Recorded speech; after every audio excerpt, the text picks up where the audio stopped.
Hello and welcome to this tutorial on how to create a new Etsy shop. If you're looking to start selling your handmade crafts, unique vintage finds or digital downloads, Etsy is a fantastic platform to get started. In this video, I'm going to walk you through step by step on how to set up your very own Etsy shop. But before we dive in, don't forget to hit that subscribe button below to stay up to date on all my latest Etsy tips and tutorials, as well as other cheddar making tips. And if you're just starting out and need a little help getting your shop up and running, be sure to check out the link in the video description for 40 free Etsy listings. Cha-ching! All right, let's get started. Let's begin by clicking on the referral link from someone else to receive 40 free listings when you start. This link is in the description of my video, so make sure you click it. If you have a referral link to share with someone, you'll both receive 40 free listings. So please make sure you use my referral link, as you get 40 free listings, and that is superb. When you click on one of these referral links, you'll be taken to a page that displays the 40 free listings you'll receive when you create a new account. To make sure you understand, this offer is only valid for new shops. Once you arrive on the page, click on Open Shop Today. You'll then be prompted to enter your email address or sign in using Google, Facebook or Apple. This will create your Etsy account, and then you'll be taken to a welcome page. Click on Let's Do It button to proceed to a survey where Etsy will ask you what you would like to learn about so they can provide the necessary resources. You can select any topics that interest you, or you can skip this question altogether. My advice, if you're just starting out, would be to choose everything. After completing the survey, click Next to proceed. You'll then be able to start your shop by clicking the Start Your Shop button. The next page will prompt you to select your shop preferences, which will default to German for some reason. I chose obviously British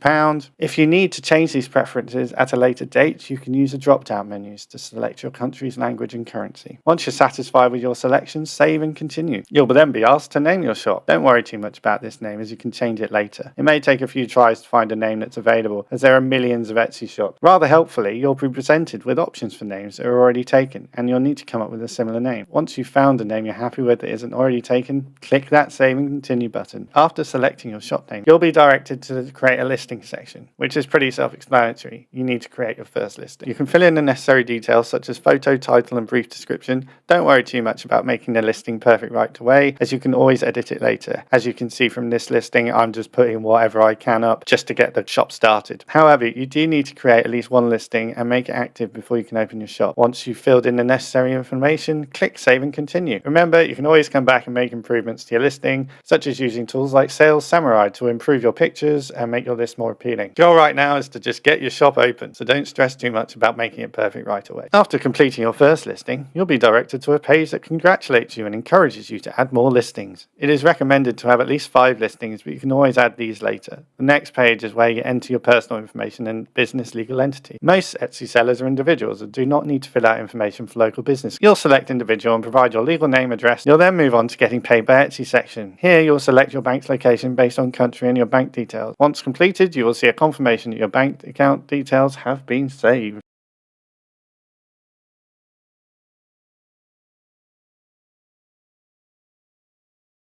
Now you can proceed to billing. To sell on Etsy, you'll need to pay fees, which are charged before you receive payment. In order to pay these fees, Etsy requires you to add a credit or debit card. You can find information about the fees on a link in the description below, and I will also put them up here.